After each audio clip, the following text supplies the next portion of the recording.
আজকে দেখো মাছ নিয়ে এসছে, আমি জানি না এটা কী মাছ। তো কাটতে বসে গেছে, যে কাটো কাটো কাটো তাড়াতাড়ি। টাকা দিয়ে এরম করে আঁশ ছাড়ায়, তো ভালো বুদ্ধিটা কিন্তু। আর কদিন পরেই হয়ে যাবে, আমাদের ছাই নিয়ে আসবে, তখন সমস্যাটা একটু কমে যাবে। মানে ভাবতে পারছো, আমরা অর্ডার দিয়ে কোচবিহার থেকে ছাই নিয়ে আসবো শুধু মাছ কাটার জন্য। কি সুন্দর আঁশগুলো ছাড়িয়ে যাচ্ছে, এই বুদ্ধিটা আমার মাথায় কোনো দিনও আসেনি। কারণ মাছের ব্যাপারে আমার কোনো ইন্টারেস্ট নেই বলে আমার এই বুদ্ধিটা আসেনি, কিন্তু আমার বরের মাথায় অনেক বুদ্ধি। তোমরা সবাই বলো যে আমার বর মাছ কাটে, কেন কাটে সেটা দেখো। কেন কাটে, এই যে দেখতে পাচ্ছ এগুলো সবগুলোতে মাছ রয়েছে।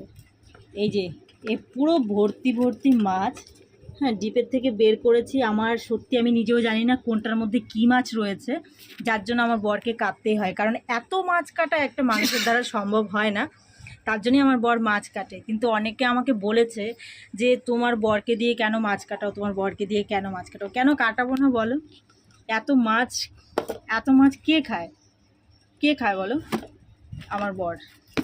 মানে ওর কী যে ডায়েট দিয়েছে, শুধু মাছ খেতে হবে। এত ধরনের মাছ রয়েছে, আমি জানিও না এটার মধ্যে কী মাছ রয়েছে। খোলো তো এটা একটু।